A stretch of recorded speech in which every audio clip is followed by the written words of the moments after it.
सुना है social media पे, तो महाभारत के इर्द गिर्द रहता है, गीता के इर्द गिर्द रहता है। तो उनके लिए एक महाभारत का श्लोक पेश कर रहा हूँ। यदा यदा ही धर्मस्य ग्लानि भवति भारत अभ्युत्थानम् अधर्मस्य तदात्मानं सृजामि। पवित्राणाय साधूनां विनाशाय च दुष्कृतां धर्म संस्थापनाय संभवामि युगे। बोलो कृष्ण कन्हैया लाल की सर्वप्रथम लक्ष्मीनाथ जी को प्रणाम करता हूं।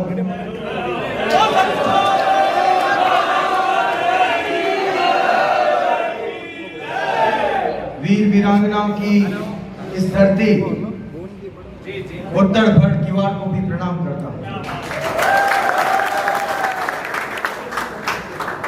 मंच पर विराजमान आप सबके लाडले थार के लाडले मेरे साथी, मेरे सहपाठी भाई रविंद्र सिंह भाटी, भाई मोती सिंह जोधा फलसून, आपके शहर के महाविद्यालय के छात्र संघ अध्यक्ष जसवंत सिंह जी, बहन तरुणा जी और उपाध्यक्ष तुषार जी, और मेरे सामने विराजमान मेरे बड़े भाई और मेरे युवा साथियों, आप सभी को अरविंद सिंह अवाय का प्रणाम, नमस्कार। मैं उम्मीद करता हूं कि मैं हर बार चाहता हूं कि मेरा जहां कहीं भी उद्बोधन हो उससे पहले मोती सिंह जी का उद्बोधन हो जाए, क्योंकि जिस किसी को भी हल्की फुल्की नींद आ रही वो उड़ा देते हैं। मैं धीरे धीरे बोलता हूं, शायद लोगों को नीरस सा लगता हो कि कहेंगे क्या।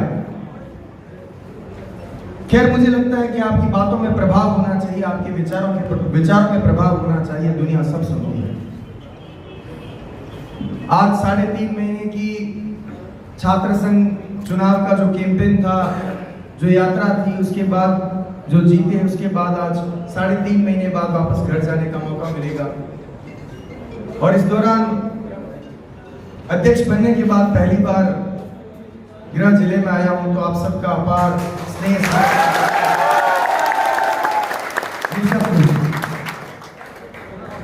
साथियों,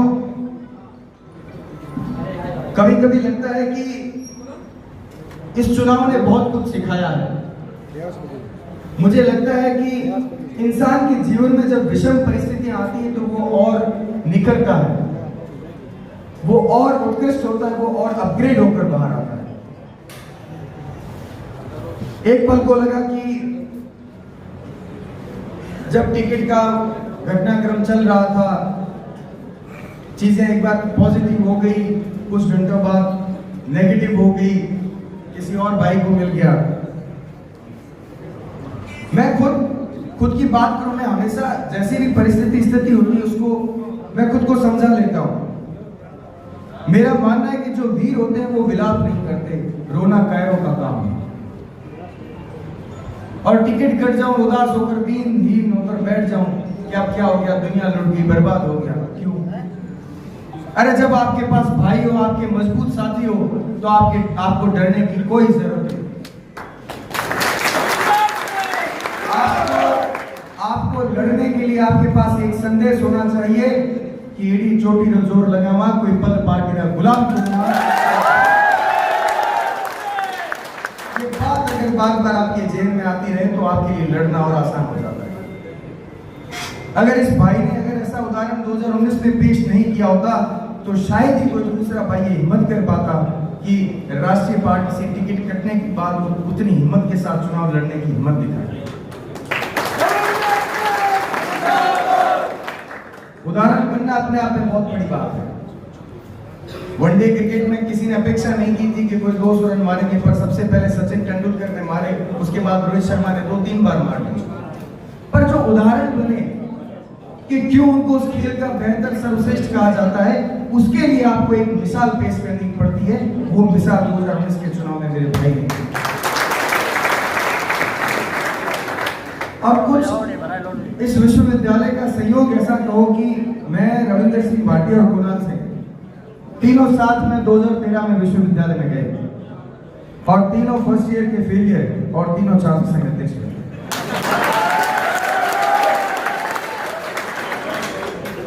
हालांकि हमारा एकेडमिक बहुत अच्छा रहा, मैं 12वीं में स्कूल टॉपर था, रविंद्र सिंह जी के 80% थे साइंस बायोलॉजी में, पर वो पहली बार आज़ादी मिलती है तो शायद हम लोग अलर्टताओं में हमने हमारा वक्त गंवा दिया। उसके बाद एक और संयोग बना कि हमारे बैच से 4 अध्यक्ष बने, पर हम तीनों साथ रहते थे। 2016 में कुणाल सिंह बने फिक्स 3 साल बाद, 19 में रविंद्र सिंह बने और फिक्स 3 साल बाद 22 में मेरा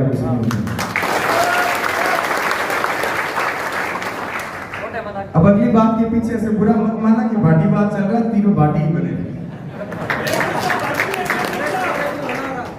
खैर, ये स्थितियां परिस्थितियां बनी बिगड़ी, पर जो युवा है, आज का युवा किस प्रकार खुद को स्थापित करे, क्या ऐसी चीजें और जो उसको एक बेहतर बनाए।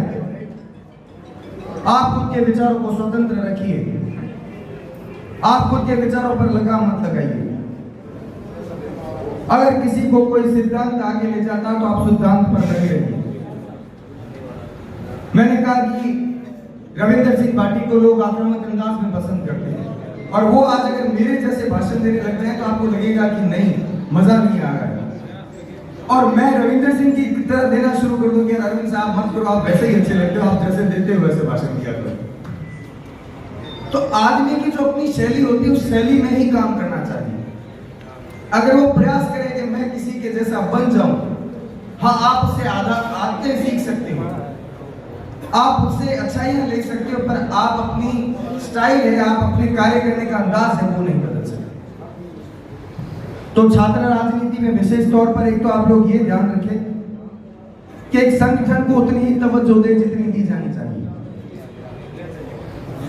जहां आपका स्वाभिमान, आत्मसम्मान चोट खा जाए, वहां पर जवाब देना जरूरी है।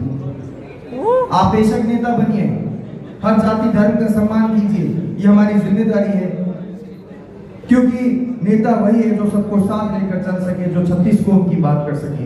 जो एक जाति की बात करता है, मैं उसको नेता नहीं मानता।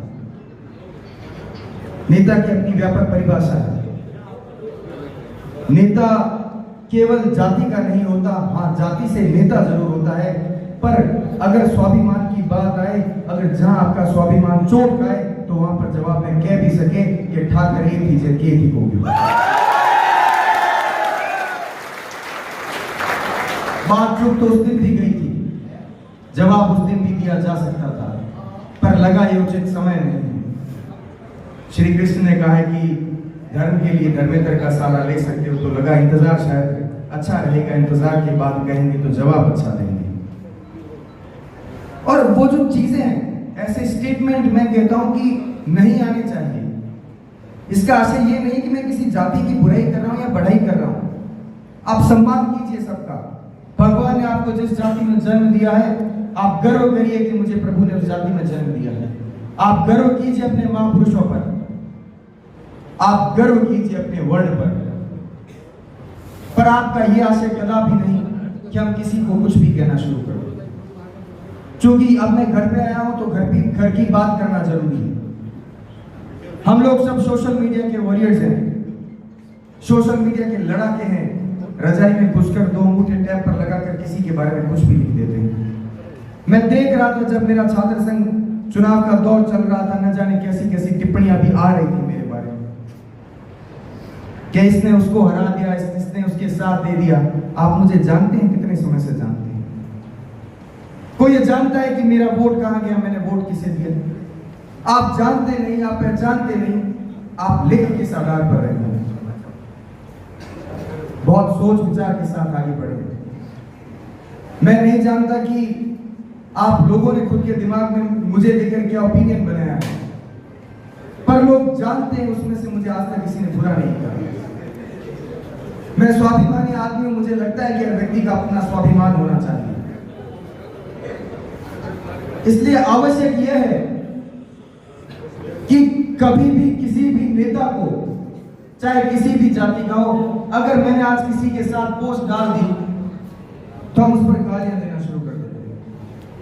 क्यों? किसी की कोई राजनीतिक महत्वाकांक्षा नहीं है क्या? कोई किसी दल में नहीं जा सकता क्या? एक राजपूत कांग्रेस में नहीं हो सकता क्या?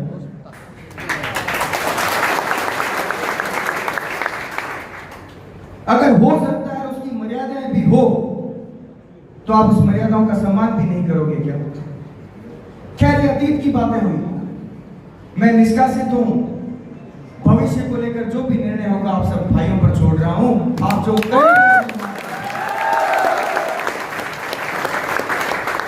जो कहेंगे अरविंद, उसका झंडा पकड़कर आपके साथ चलेगा।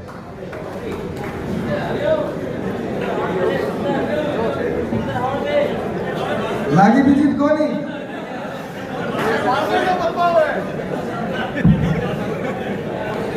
तो रही बात, आपका ज्यादा वक्त नहीं लूंगा, मैं 2 मिनट में अपनी बात खत्म करूंगा।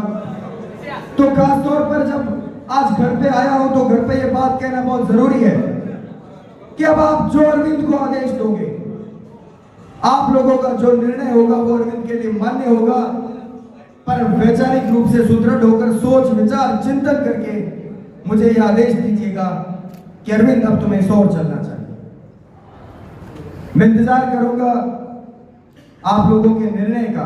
हालांकि बहुत वक्त है, रविंदर सिंह कहते हैं कि बागी बनने का मजा अपना अलग है। मैंने कहा आपने मुखिया जी से लड़ाई ली, मुझे उनके बेटे से लड़ाई बोल दी।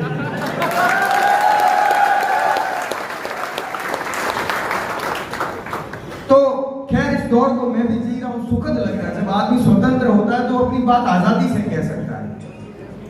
बोल की लब आजाद, आजाद है तेरे।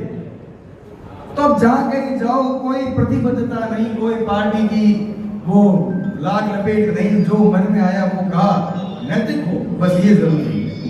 तो खास तौर पर समय की मांग है, आगे भी कार्यक्रम है, आप सब लोगों ने बुलाया, अपने लिए मान सम्मान स्नेह समर्पण दिया। आप लोगों के बीच आता जाता रहूंगा, जिंदगी में फिर मौके मिले तो आप लोगों के बीच बैठेंगे। मेरे साथी सहपाठी भाई कुणाल सिंह तो लगातार आपके बीच बने रहते हैं। उम्मीद करता हूं कि वो भी भविष्य में किसी और बड़ी यात्रा की ओर चलेंगे तो हम सब लोग कंधे से कंधा मिलाकर साथ देंगे। बहुत बहुत धन्यवाद, बहुत बहुत आभार, बहुत बहुत साधुवाद।